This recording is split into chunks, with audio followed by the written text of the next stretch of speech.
Como dice el ambientalista Juan Pablo Orrego, somos agua. Nuestros ojos en un 90% agua. Nuestro cuerpo en un 75-80% agua. El agua articula toda la vida sobre la Tierra, de ella dependemos y es central. Hasta aquí en general no tenemos grandes discusiones. Sin embargo, cuando se trata de saber quién tiene que tener el agua y cómo la vamos a usar, aparecen los problemas. Necesitamos agua para desarrollar las civilizaciones.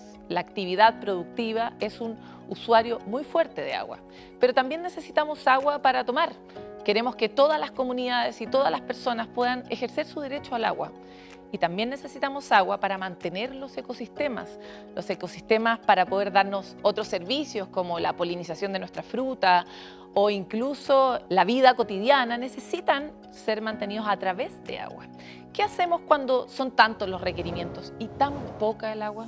El cambio climático ha acelerado la falta de disponibilidad del agua y por lo tanto ha puesto una presión muy fuerte sobre nuestros acuerdos y los acuerdos están siendo muy difíciles porque, como bien decía el Encuentro Nacional de Vinculación Social 2025 sobre agua, sin agua no hay cohesión social y sin cohesión social no hay agua. Aún así, la cohesión social tampoco es algo que abunde y entonces tenemos que resolver este problema y resolverlo ahora. Por eso en este capítulo de ENVIS queremos hablar sobre agua, sobre salidas para este problema del agua y cómo hacemos de este recurso uno que siempre esté disponible para nosotros y las futuras generaciones. Bienvenidos a Hélice.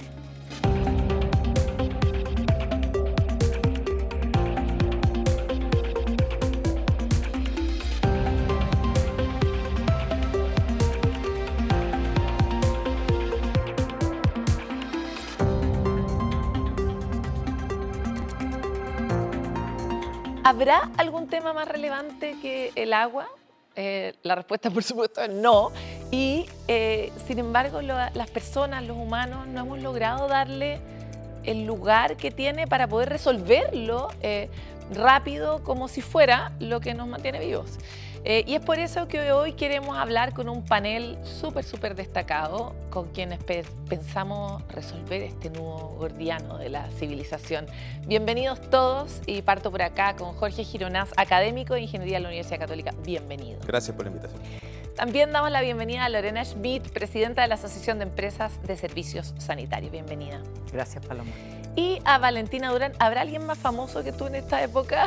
Directora ejecutiva del Servicio de Evaluación Ambiental. Bienvenida, Valentina. Muchas gracias, Paloma. Bueno, como ustedes saben, este programa lo que busca es generar un diálogo entre ustedes tres o tenerlos juntos y ver qué podría ocurrir al reunirlos. Pero para entender desde dónde miran el mundo, los queremos invitar a un juego muy lúdico, dinámico de Hélice, que es elegir un concepto. Nosotros acá les vamos a presentar muchos conceptos que están en el ecosistema de la conversación sobre el agua y queremos saber cuál es su elección y por qué. Y parto contigo, Jorge. Bueno, de los que está ahí voy a elegir sequía. Yo soy ingeniero hidráulico de profesión y académico en esa área. Y en realidad he trabajado bastante en lo que son extremos hidrológicos, tanto la sequía como la inundación. Y obviamente el problema y el tema en sí es súper relevante para nuestra sociedad y queda mucho por hacer, tanto para entender estos fenómenos como para poder reaccionar frente a ellos de una manera más proactiva que reactiva, que es lo que siempre estamos haciendo, ¿no es cierto? Así que con ese tema me quedo. Lorena. Todos muy importantes, pero me voy a quedar con estándares.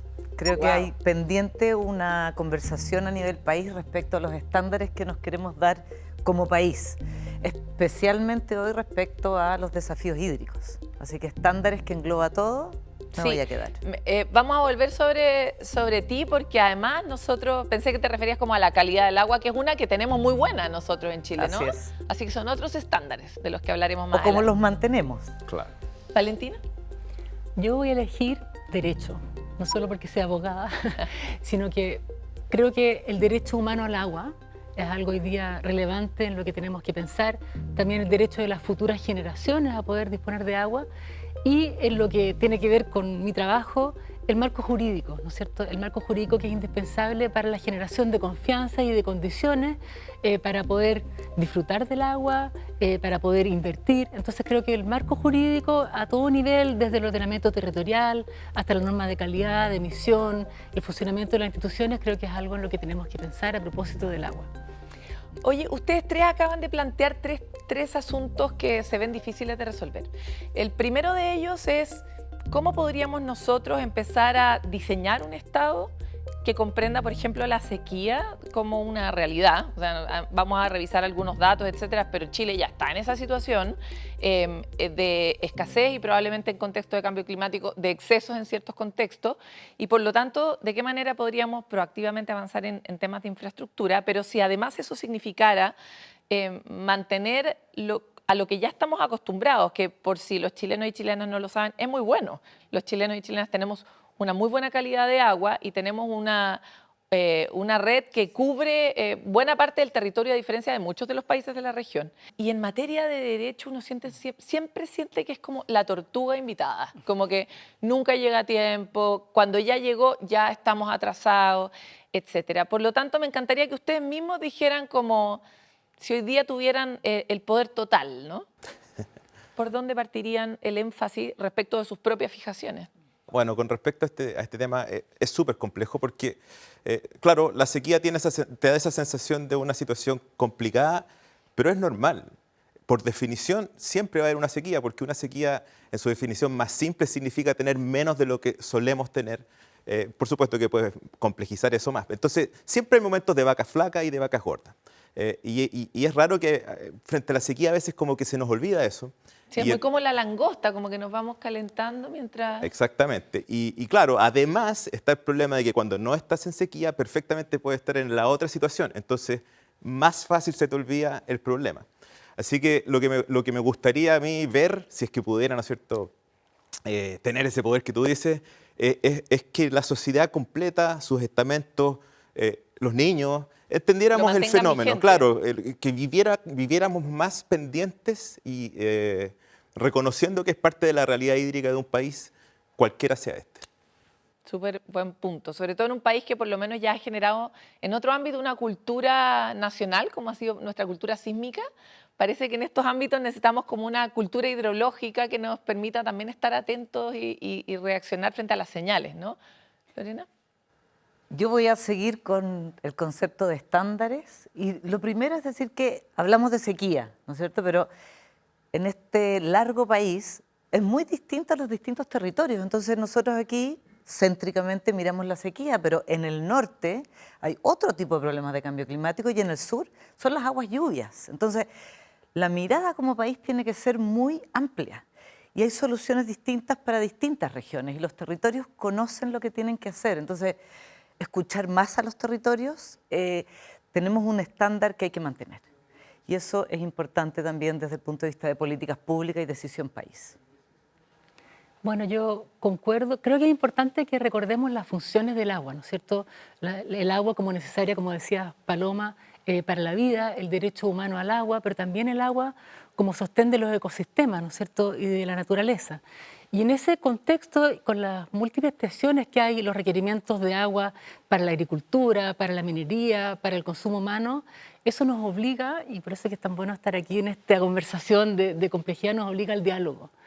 Yo creo que estamos en un momento en que el diálogo sobre la base de antecedentes claros es muy necesario en la sociedad en este momento.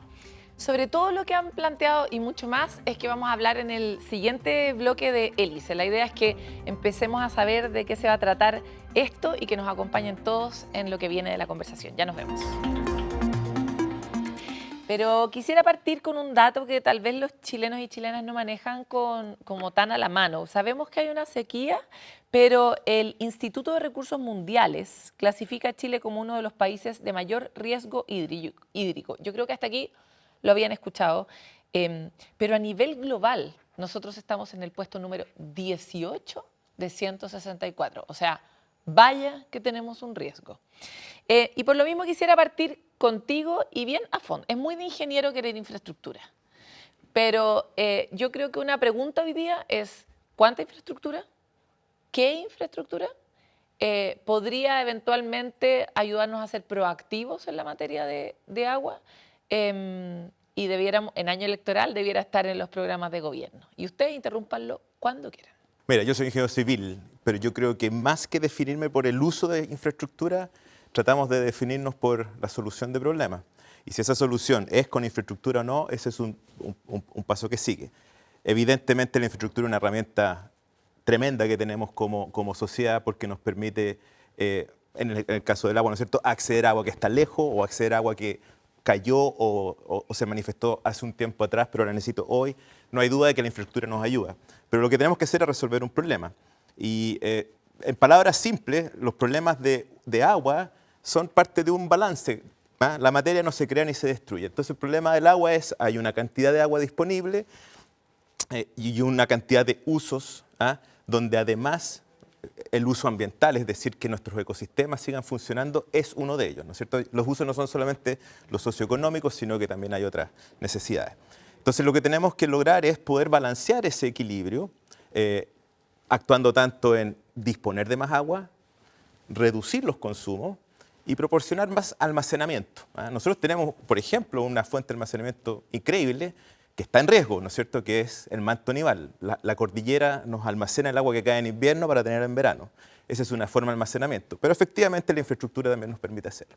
Así que yo creo que aquí tenemos que conversar entre todos para actuar en esos tres niveles. No solo en tener más y más y más agua, porque hay una paradoja que se manifiesta una y otra vez. Cada vez que salvas o que ahorras una gota de agua, si no estás muy atento, va a venir alguien y la va a usar. Entonces es muy difícil mantener o mejorar una situación si es que la miras solo desde aumentar la cantidad de agua y no integras también a los usuarios y al ecosistema completo. Dos puntos respecto de lo que planteas. Primero, esta idea de la cordillera es una infraestructura, como se dice en el mundo, verde, ¿no? O sea, existe en la naturaleza y nos almacena de alguna manera de forma orgánica el agua. Existen otras infraestructuras verdes como los humedales, en los que Chile es muy, muy rico. Y sin embargo, tenemos muy poco integrada la idea desde la política pública o el diseño del Estado en que tal vez la infraestructura no es un embalse, que tal vez la infraestructura es, no tengo idea, un plan de recuperación de humedales. ¿Qué opinas tú, mirando como académico la evidencia y el estado del arte respecto de cómo combinar estas infraestructuras? Sí, es un tema complejo. A ver, yo creo que estos ejemplos de infraestructura natural que mencionaste, cuando uno piensa sobre ellos, en realidad se encuentra con el dilema de que siempre han estado ahí, entonces tú nunca te cuestionas mucho y lo das por sentado, ¿no es cierto? Lo das por sentado. Entonces ahí tenemos un desafío y por eso tal vez, pensando en lo que te mencioné cuando me preguntaste por qué sequía y qué haría yo, concientizar y educar. ¿Ah? Tenemos que entender a nuestro sistema natural y el rol que juega y no darlo por sentado solamente. Ahora, cuando tengo que hacer infraestructura, creo que nosotros en este momento, como país y en este contexto actual, tenemos desafíos súper grandes. Te voy a mencionar dos. Hay una tendencia bastante global, ¿no es cierto?, en hacerle el quite a la infraestructura. Porque hemos visto los daños que han causado, porque vemos que pueden quedar obsoletas. Hay una serie de reflexiones que hemos ido teniendo que nos hacen pensar que la infraestructura... Los embalses igual tienen buena prensa. Sí, pero si tú miras la historia en los países que partieron con los embalses antes, vas a ver que hay mucho de embalses colmatados, que ya no sirven para nada, que a lo mejor ya no cumplieron su función útil, etc. Entonces está ese problema. Pero efectivamente tenemos desafíos que son súper complicados y el uso de agua de nieve que ya no va a estar ahí, ese embalse natural, ¿cómo lo vamos a reemplazar? ¿Solo con buenas intenciones o realmente necesitamos infraestructura de esa que a lo mejor nos preocupa ¿Cómo cuál? un poco? Pero menciónala. Almacenamiento en embalse, infiltración, por supuesto, gestionada subterránea. en la napa subterránea. Hablamos de las aguas lluvias aquí, ¿no es cierto? Las aguas lluvias las tratamos como un desecho, el agua cae, lo único que queremos es que se vaya lo más rápido posible. Podríamos estar infiltrando mucha más agua lluvia, ¿no es cierto? Sobre las ciudades sobre todo, porque por cuando en el campo cumple una Entonces, función muy clara. tú necesitas infraestructura, necesitas diseño. Y lo otro que quería mencionar es que la infraestructura no lo es todo y tú tienes que preocuparte de ser menos vulnerable. O sea, El problema de la infraestructura o una dificultad es que tú tienes que tratar de anticiparte a condiciones futuras para diseñarla. Y eso lo hacíamos bastante bien en este contexto más bien estacionario. Pero ahora estamos preocupados porque ya no es tan estacionaria la cosa. Entonces, ¿cómo diseñamos? ¿Ah? Y no es tan fácil, es una pregunta que está absolutamente abierta. Si la pregunta está abierta y no la vamos a resolver en los próximos años, tenemos que empezar también en paralelo a reducir la vulnerabilidad de nuestro sistema. No pretendamos que vamos a poder diseñar la infraestructura perfecta ahora. Si hay, por ejemplo, población expuesta, tal vez la respuesta no es solo la obra para que ya no sufra de la inundación, sino una gestión territorial que reduzca la vulnerabilidad o la exposición. Entonces tenemos que aprender a ir en paralelo con estas dos cosas. Ya.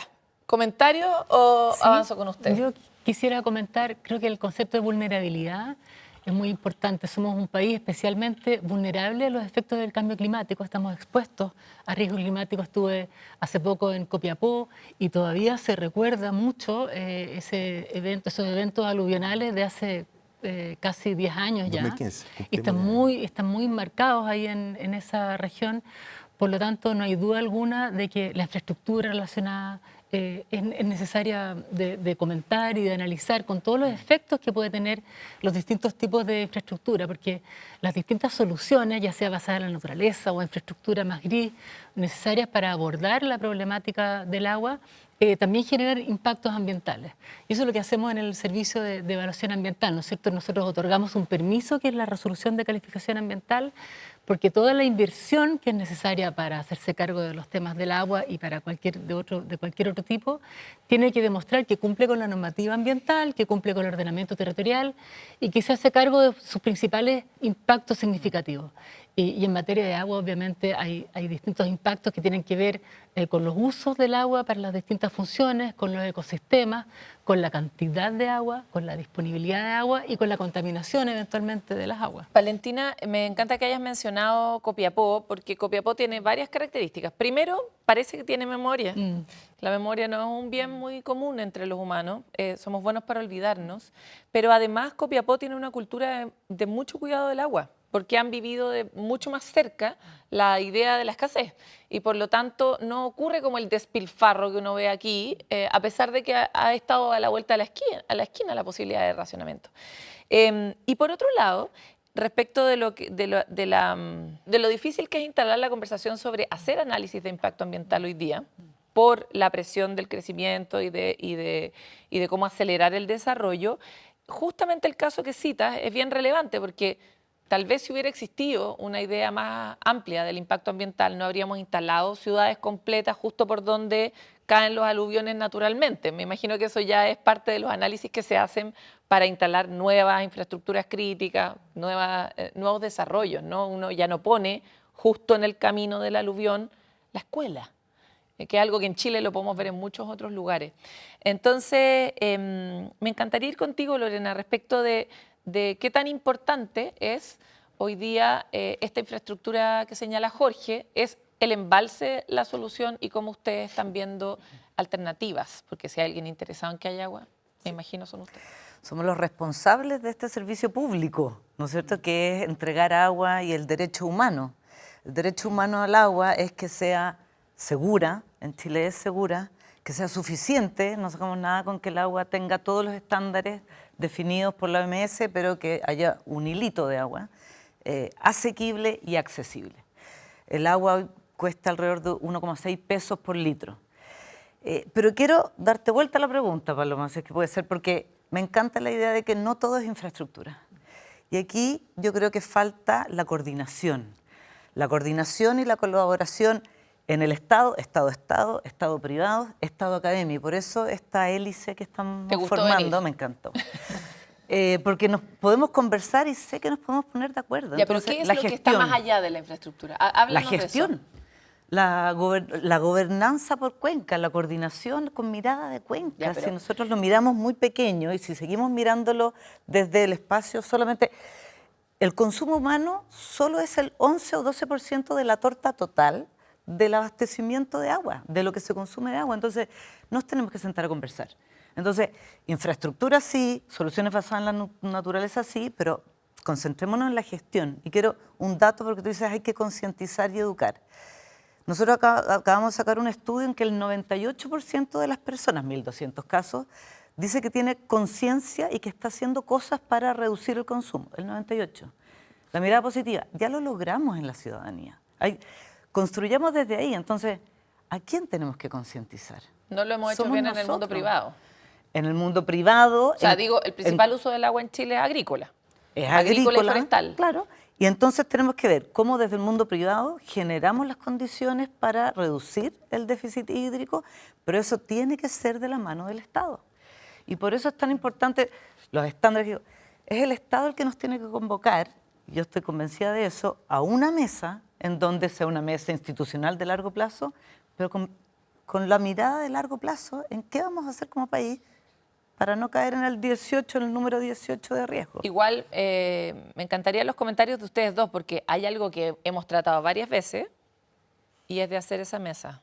O sea, no es que no haya habido intentos, pero son intentos que cuestan mucho porque el agua igual es oro. No solo porque sin ella no vivimos, sino porque, como tú dices, esa gota adicional que se recopila es habilitante de nuevos negocios. O sea, todo el mundo quiere esa gota, porque esa gota permite que avance la civilización, y la civilización tiene mucha hambre.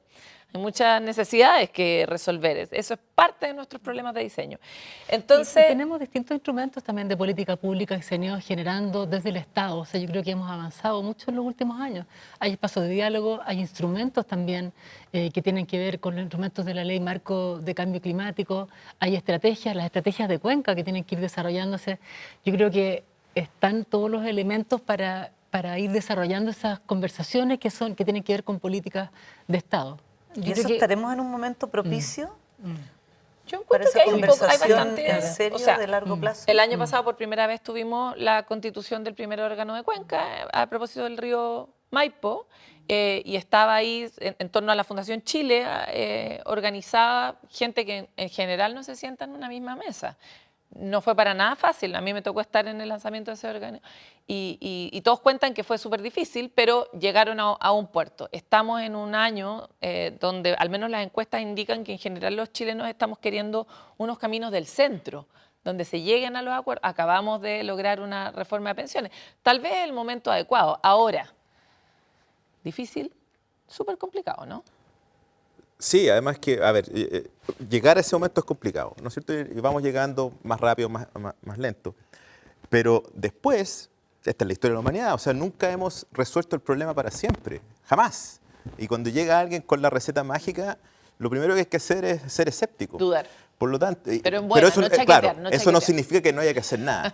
Pero lo que hay que hacer es llegar a este punto al cual estamos llegando, se podría llegar, conversar, y después tener la humildad y la racionalidad como para ir enmendando el rumbo en función de cómo se va desarrollando el plan que estás proponiendo, o cómo se va desarrollando el clima, u otros factores. Y ahí es donde empiezan a aparecer estas visiones súper, no sé si sesgadas, pero a lo mejor bastante obcecadas, obtusas, no querer cambiar o no mirar otras dimensiones. Y el problema se va complejizando y va cambiando. Entonces necesitamos decisión para partir, pero también racionalidad y flexibilidad para adaptarse en el camino hacia el futuro. Sí, iba a plantear esto. Vamos a volver sobre este punto en el siguiente bloque, porque si hay algo evidente es que además el estado del agua es un continuo de transformaciones. O sea, a veces tienes mucho, a veces poco, está con cambio climático entre medio, muy difícil de predecir. Además, flexibilidad es flexible como el agua, adaptable como el agua, ¿no? Pero vamos a ir a una pausa y volvemos con más. Vamos a volver porque no podemos parar de hablar.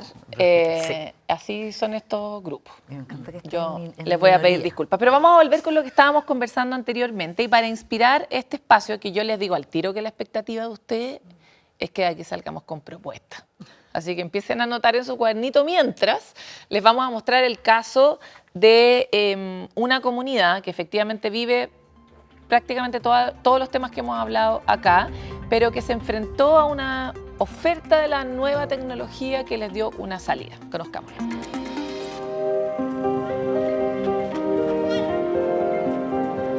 Bueno, acá la localidad tiene muchas adversidades, ¿ya? Somos la localidad extrema en temperaturas, en invierno las más bajas y en verano las más altas.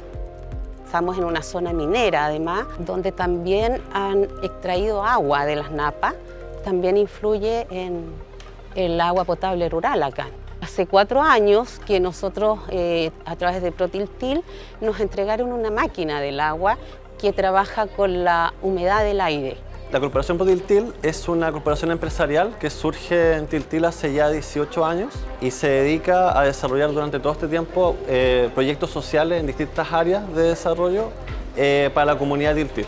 Buscamos también las localidades más áridas, con más problemática en torno a la sequía. Entonces, dada la escala de impacto y la comunidad afectada, encontrábamos que Huechún era un excelente lugar para poder implementar ese proyecto desarrollado por Héctor Pino. Aquí tenemos una solución que produce agua a partir del aire, pero al mismo tiempo, la gran gracia, que es una fuente alternativa de agua renovable, sustentable y más aún, ilimitada. La tecnología es una tecnología inteligente que lo que hace es acelerar el ciclo natural del agua, en donde las micropartículas que entran por este lado se transforman en una nube y esa nube después la hace llover. Después esa agua pasa por un proceso de filtrado, de purificación, de esterilización, de oxigenación para luego ser almacenada en estos estanques de acero y esa agua purificada de alta calidad es la que dispensa después la persona. Aquí estamos neteando la compra de botellones, probablemente compran 2, 3, 4, 5 botellones y ahí hay un promedio de ahorro en compra de agua de un 82%, así como también un ahorro en combustible de traslado de toda esa agua en botellones. Y después el impacto que más me gusta a mí, que es la consecuencia realmente, más allá del agua, que es de alta calidad y tiene una fuente limitada, es aumentar la tasa de asistencia de niños en jardines o escuelas que por enfermedades no pueden asistir y ahí tenemos un indicador de un 30% de tasa de aumento. Las familias en estos momentos acá, mis apoderados, consumen agua de bidones. Y la verdad que esa máquina ha sido la bendición para el colegio y para las familias, porque los niños están tomando un agua segura.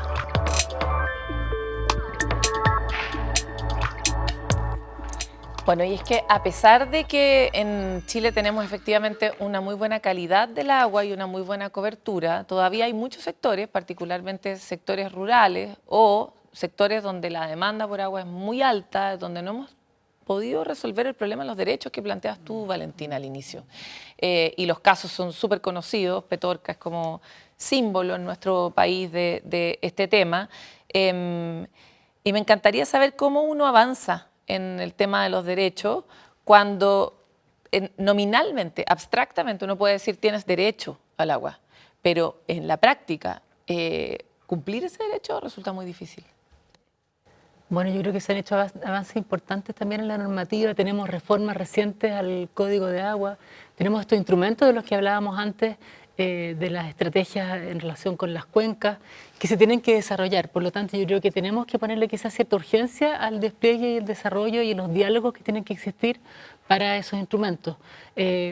Porque sabemos que puede generar mucha frustración, ¿no es cierto? Tener, como decías, Paloma, tenemos en las ciudades, ¿no es cierto?, en que podemos realmente abrir la llave y tomar agua potable. Eso es un gran activo que tenemos, pero todavía tenemos algunas brechas y en términos de justicia ambiental y derechos humanos tenemos que, sin duda, hacernos cargo de esos problemas. Yo quiero rescatar igual que somos un país, es decir, a veces hay momentos en que surgen muchas críticas y mucho desenfado y creo que para poder dialogar y hablar de futuro, es bueno que recordemos que somos un país serio, que hemos asumido compromisos también a nivel internacional, porque somos un país muy activo multilateralmente, somos parte de la OCDE, somos parte de los foros internacionales de Naciones Unidas y nos hemos comprometido a ir progresando en nuestros estándares ambientales. Y a pesar de eso, que hay quienes piensan que la protección al medio ambiente es una barrera para el desarrollo, la verdad es que lo cierto es que no es así. Somos percibidos como país serio. Hoy día tenemos que ingresó el año pasado 72.000 millones de dólares de inversión a Chile, por lo tanto existe confianza, así que el que nosotros estemos comprometidos a seguir progresando en los estándares ambientales no es en ningún caso una barrera a la inversión, sino que todo lo contrario. Entonces creo que es importante que tengamos estos datos a la vista porque nos permiten tener un diálogo más allá de las caricaturas, ¿no es cierto? Más allá de las caricaturas de que una excesiva protección ambiental nos va a impedir el desarrollo, no, es todo lo contrario. Si no entendemos esta complejidad, la importancia del agua en este caso, la importancia de la protección ambiental, de la justicia ambiental en términos de tener en cuenta a comunidades que hoy día están más desfavorecidas, entonces no vamos a lograr avanzar de manera adecuada. Así que yo creo que tenemos que estar orgullosos también de ser percibidos, y en lo que me toca a mí como directora del Servicio de Evaluación Ambiental, somos percibidos como un país serio. Hay interés en invertir en todo tipo de infraestructura y en proyectos de inversión en Chile porque hemos dado garantía de ser un país serio. Entonces, hoy día que se discute sobre los permisos, ¿no es cierto?, con tanto ahínco y a veces con tanto veneno, quiero decirlo, creo que es importante apreciar que tenemos un sistema y una institucionalidad sólida, robusta y muy respetada internacionalmente. Totalmente de acuerdo con Valentina, tenemos una institucionalidad robusta y acordémonos que el servicio, ¿no es cierto?, es para fortalecer proyectos, es para mejorar los proyectos. Y eso es lo que en muchos casos se está haciendo y esa es la mirada que tenemos que tener. Tenemos que mejorar los proyectos desde los estándares. Y también estoy muy de acuerdo en que somos un país serio. Hemos construido mucho los estándares que tú hablas, Paloma, de que en las ciudades podemos tomar agua segura. Eso no sucede en los otros países de Latinoamérica. Sobre eso tenemos que trabajar. Y yo creo que tenemos una base, tenemos una institucionalidad sólida, tenemos que mejorar los proyectos, tenemos no Pero regresión ¿en qué de trabajamos? estándares. Avancemos hacia las ideas y hacia lo que se necesita mover. Yo tengo una pregunta a partir del... hay países que uno diría en términos de desarrollo están por sobre nosotros. ¿Ejemplo? Estados Unidos. Gracias. Es que a mí me gustan los ejemplos. Está muy bien. Sí, me lo imagino. Bueno, vamos a California, ¿no es cierto? California con su clima parecido al de la zona central, claro, central de Chile. Y yo he estado ahí, he visto algunas cosas y esta seguridad a todo evento que hemos logrado acá, ellos no la tienen, ¿no es cierto? Uno escucha, ¿no es cierto?, ve restricciones en el uso del agua, no puedes regar, no puedes lavar el auto, una serie de cosas que están mucho más establecidas. Aquí como que uno dice, no, yo tengo el derecho a abrir la llave y que me salga el agua, incluso después de 13 años de sequía. ¿Cuál de las dos posiciones es correcta? ¿Necesitamos realmente una sociedad que siempre quiere tener agua todo el rato? ¿O a lo mejor tenemos que pensar que en parte la solución radica por algunos esfuerzos individuales en situaciones más bien críticas, ¿no es cierto? Ojalá que no todos los días, pero Chile está preparado para que un día le digan, ¿sabes qué? Mira, entre todos tenemos que arreglar esto, así que un racionamiento. Olvídese o tenga... Claro, hay una historia de agua a todo evento, pero... tenemos que dar un paso. ¿Eso podría ocurrir? ¿Sería bueno que ocurriera? Es que parece que uno podría proponer estándares en contexto. O sea, tal vez sí, estándar en la calidad, por supuesto. Me encanta que la calidad del agua sea buena, pero tal vez la disponibilidad uno debería revisarla en un contexto de sequía.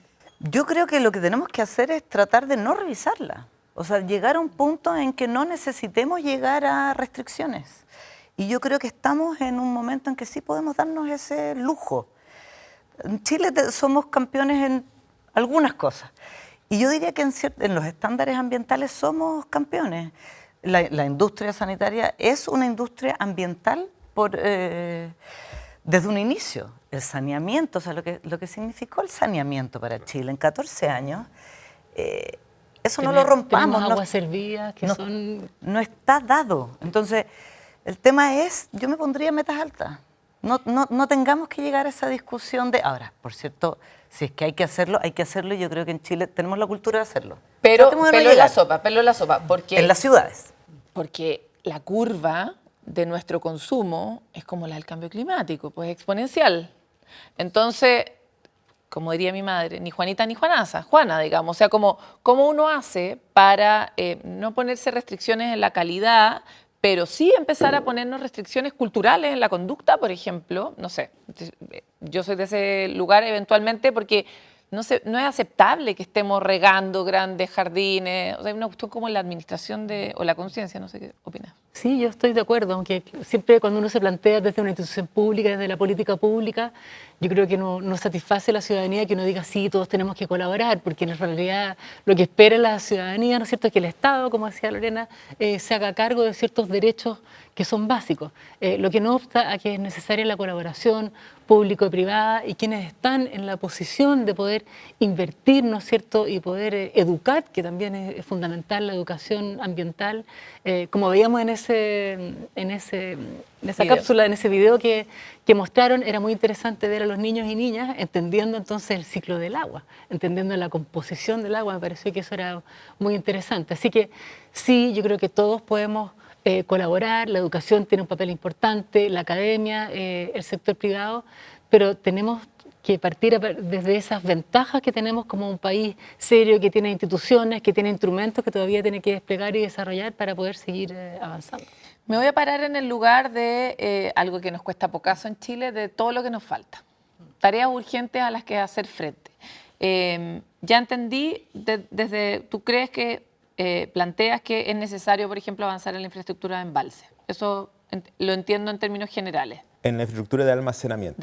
Pero puede ser agua subterránea. Ok, ya. No Almacenamiento en general. Y cuando digo embalse, hay embalses pequeños, hay embalses gigantes. Los embalses grandes, eventualmente vamos a tener problemas de cómo llenarlos, ¿no es cierto? Un embalse pequeño a lo mejor es más flexible. ¿Qué más? ¿Qué otra medida, como en el poder plenipotenciario que te di en el primer bloque? Mira, yo creo que una cosa en la que estamos al debe es en lo que se llama la fijación de las normas secundarias. Nosotros tenemos, como país, ¿no es cierto?, nos pusimos una misión hace mucho tiempo, que es definir normas de calidad del agua secundarias, que se llama, es decir, una especie como de condiciones mínimas que debe tener el cuerpo de agua para tener una cierta calidad. El foco antes fue en asegurarnos que quienes botan agua ahí lo hagan con una cierta calidad, pero el cuerpo de agua mismo, si es que yo tengo 1000 industrias, cada una respetando los estándares, si tengo todo si eso... todas las echan en un mismo lago, ese lago se va a puedo contaminar, tener un lago... como ya lo hemos visto. ¿Y por qué creo que es importante? No es solo porque protege el medio ambiente, que obviamente es un temazo y está muy bien, pero a mí lo que creo que nos falta son metas comunes. Y la normativa secundaria me parece una meta que justamente aúna el esfuerzo de todos los que estamos involucrados. O sea, la secundaria sistémica. La palabra sistémica no está en la... Quizás es un poco difícil entender lo que es una norma secundaria. Claro, pero es como el máximo que puede tener de determinados contaminantes del agua, de fósforo. Entonces, que al agregar uno mantiene un estándar para todos. Eso. Claro. No es lo que yo puedo hacer, es lo que yo emito máximo puede generar. Lo que entre todos podemos hacer. Es sistémica. Claro, una norma de emisión es aquella que sale del tubo, de la cañería, ¿no es cierto? Lo que puede emitir cada uno, agüita con tanto... Buen punto. ¿Y esta conversación está en alguna parte? Bueno, o sea, en Chile hay 101 cuencas en términos administrativos, y no sé cuántas habrán, unas 10 normas secundarias. Tenemos unas 10 normas secundarias de la calidad del agua. Nos falta el 90 restante. De río, en los lagos, en los ríos, Yanquihue, etcétera. Entonces, y a una norma de calidad le sigue los planes de prevención y descontaminación. Pero necesitamos, yo estoy de acuerdo contigo, Jorge, necesitamos acelerar ese proceso que tiene que ver con las reglas del juego. Y a nosotros nos pasa en el servicio de evaluación ambiental que mientras más reglas, más densidad tenemos de reglas del juego, más fluyen los proyectos, más fácil es, porque si no, las reglas las tienen que poner las tenemos que poner nosotros y no es la idea. Oye, ustedes también tienen... De acuerdo en las normas secundarias. Un minuto cada una para elegir una cosa plenipotenciaria que harían ahora mismo para avanzar en lo del agua. ¿Desde donde nos paramos o desde la que tú quieras, elige una. O tú. Ustedes dos tienen su minuto para poder hablar. Yo creo que es importante acelerar las definiciones de política pública y los diálogos que tienen que existir en cada cuenca, es decir, desde la cordillera, ¿no es cierto?, hasta la costa en relación con los usos de agua. Tener nuestras estrategias de recursos hídricos en las cuencas para que ese diálogo se produzca, porque eso nos ayuda en la confianza. Somos un país confiable, somos un país serio, pero tenemos que desarrollar esa confianza porque también somos vulnerables al cambio climático y estamos expuestos a eventos climáticos extremos. Así que yo diría que acelerar esos procesos de diálogo para que tengamos reglas claras cada vez más precisas. Como en WhatsApp 1.5. Sí. Yo me voy a sumar a lo que dice Valentina porque creo que hay que fortalecer la gobernanza y para eso me va a parar en la necesidad de un órgano estatal que vea todos los temas del agua. Chuta. Pero es que llevamos ¿Pero el Ministerio del Agua? No, tienes La derecho a subse- inventar lo que quieras en este el momento. Ministerio del Ok. Agua. Si es un tema que nos importa, el Ministerio del Agua. Bueno, acabamos de hacer uno de justicia, como no vamos a o la poner uno de subsecretaría, agua. pero Ya. pongamos el punto. Oye, vamos a cerrar este bloque, vamos a volver con un último, así para todas las conclusiones, todo lo que se les quedó en carpeta. Pero bueno, podemos hacer otro programa de agua también. No se frustren. Volvemos enseguida en Hélice. No nos podemos quedar callados aquí en este grupo y por eso queremos pasar al último segmento de Hélice, donde hacemos el ejercicio, un ejercicio tan central para el futuro de la humanidad, que es habitar la compasión y ponerse en los zapatos del otro. En este segmento nosotros invitamos a cada uno de nuestros speakers a que le ofrezcan o le planteen a otro de su otro sector qué le podrían pedir, qué harían en su lugar. Así que están en su momento de Navidad y voy a partir contigo, Jorge. ¿Qué le pedirías a quién? Mira, al sector público, al sector público en general que ve temas ambientales y de agua, yo les pediría el esfuerzo permanente y constante por tratar siempre de preservar una mirada a largo plazo, más allá de ciclos electorales, más allá de intereses a corto plazo, porque este tema requiere una mirada muy distinta a la que a lo mejor uno evalúa con el voto. Esto es un trabajo realmente permanente con mucha gente y es clave que el conocimiento, la visión de la comunidad esté integrada y no solo sea una cosa administrativa que está muy sujeta a lo mejor a ciclos electorales o cosas de ese tipo. Jorge, voy a sacar una hebrita de tu pregunta y es el sector privado, ¿sí hay una mirada de largo plazo? Yo creo que hay una mirada eventualmente más de largo plazo, pero claro, más sectorial, más interna, obviamente, porque te estás pensando como privado. Interesante. Lorena. Yo no voy a pedir, yo voy a ofrecer ayuda. Desde la industria del agua potable y el saneamiento quiero ofrecer ayuda para que juntos, desde la academia hace estudios que son de verdad innovadores, mucha data. La última milla, ¿cómo lo transformamos en que sea una solución? Una solución, no, y para la buena toma de decisiones, la de los privados y la del gobierno. Y al gobierno, ¿cómo ayudamos para no bajar en estos estándares? ¿Cómo hacemos para subir los estándares que necesitamos, pero con justicia territorial, con justicia ambiental? Que definamos qué es lo que estamos dispuestos a pagar para poder subir esos estándares, pero sobre todo mantenerlos. Y entonces, ¿cómo pensamos en esa mirada a largo plazo? Aquí súper disponible para que trabajemos en conjunto. Muy bien, muchas gracias. Yo creo que estamos en un momento, no podemos olvidar que estamos en un momento de crisis climática, de crisis de contaminación, de crisis de pérdida de biodiversidad. Y en estos momentos que a veces el fragor de la discusión electoral, digamos, desata pasiones, yo quisiera hacerle un llamado a todos, ¿no es cierto? Y quizás al sector privado y a todos los que nos escuchan, a participar de la discusión con responsabilidad. Tenemos un país serio, tenemos el activo de ser un país que se ha comprometido con altos estándares ambientales, no perdamos eso. Entonces yo hago un llamado a la discusión con responsabilidad, mirando a largo plazo, rescatando, yo creo que tenemos que rescatar las políticas de Estado que tenemos hace 30 años, una ley de base del medio ambiente hace 30 años, que ha sido impulsada por los distintos gobiernos de distintos colores políticos. Entonces rescatemos esos consensos de Estado que han existido para seguir avanzando con responsabilidad y mirando también a largo plazo. Y el sector privado siempre le va a pedir que cumpla también, que cumpla con la normativa, porque yo creo que el cumplimiento también es esencial para las confianzas y para el Estado de Derecho. Oye, en esa misma línea, cuando no ponemos la inversión, cuando no ponemos el foco y no ponemos el acento en las cosas, entonces las cosas no son importantes. Y por eso, por ejemplo, acabamos de crear este ministerio que mencionaba en el bloque anterior, el Ministerio de Seguridad, ¿no? ¿Qué opinan de esta idea de hacer un Ministerio del Agua? Yo lo lánzate, puse en la Jorge, mesa lánzate. y que creo que es una de las soluciones. Claro, yo te puedo hablar desde la academia y suena muy atractivo, pero debo reconocer que es complejo, digamos, porque tienes toda una estructura que está armada y un atributo, para limpiar la estructura. Un atributo, una solución es que sea factible, ¿no es cierto? Hay que eventualmente lograr esa factibilidad. Sí, a mí me parece bien. Ahora, tal vez más que eso, o a lo mejor previo a eso, exploraría otro tipo de acciones. Una gestión hídrica en todas las dimensiones del agua, agua potable, alcantarillado, ecosistema, aguas lluvias, que no estuviera tan dispergada en muchos entes, ¿no es cierto? Hoy día las aguas lluvias las ve el Ministerio de Obras Públicas, el Ministerio de Vivienda y Urbanismo, Bueno, el agua potable lo ve una empresa.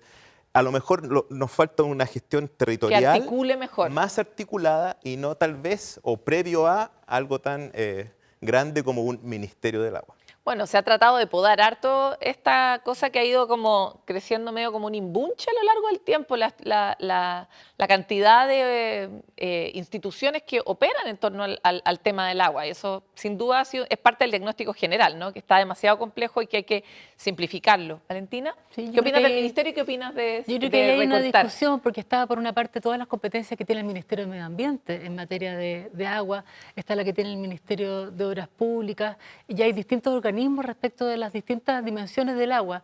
Yo creo que hoy día está en la complejidad de los desafíos, que es necesaria la integración y que vayamos desplegando esos mecanismos y esos instrumentos que nos hemos creado para esa integración de los objetivos. Por lo tanto, yo creo que no hay aquí varita mágica, digamos. Puede ser eventualmente reforzar las atribuciones, sí, y hay ideas ahí que han ido avanzando, pero yo creo que desplegar esos instrumentos que tenemos, y eso nos muestra la Ley Marco de Cambio Climático, que tuvo la firma de varios ministerios y que tiene distintos planes, instrumentos y políticas que tienen que ser liderados por distintos instrumentos, porque esto ya no es tarea solo de medio ambiente ni solo de obras públicas, también los gobiernos regionales tienen una función importantísima. Así que ojalá fuese una solución así tan Les quiero simple. agradecer a los tres por su participación hoy día y siempre nosotros esperamos que Hélice sea tal vez el inicio de una cosa que se siembra y que inevitablemente después ocurre, porque al final en la humanidad las instituciones también son las personas, así que ustedes logren encontrar sus maneras de colaborar sería increíble. Y es que demasiadas veces en este programa llegamos a este punto sobre la falta de una mirada sistémica. Vivimos en un mundo complejo donde las soluciones son sistémicas. El pequeño problema es que los humanos no somos muy buenos. A pesar de que somos sistemas y vivimos en sistemas humanos, nos cuesta mirar sistémicamente y no empezar como a separar mi rincón y mis intereses y mis necesidades, y eso termina generando un sistema muy tonto. Así que los invitamos a ustedes a ser parte de la discusión pública en torno al agua, que va a ser una bien importante en este año electoral, como ciudadanos o desde los rincones que estén, a ver si podemos avanzar en esta materia y disminuir nuestra vulnerabilidad. Nos vemos en el próximo capítulo de Hélice.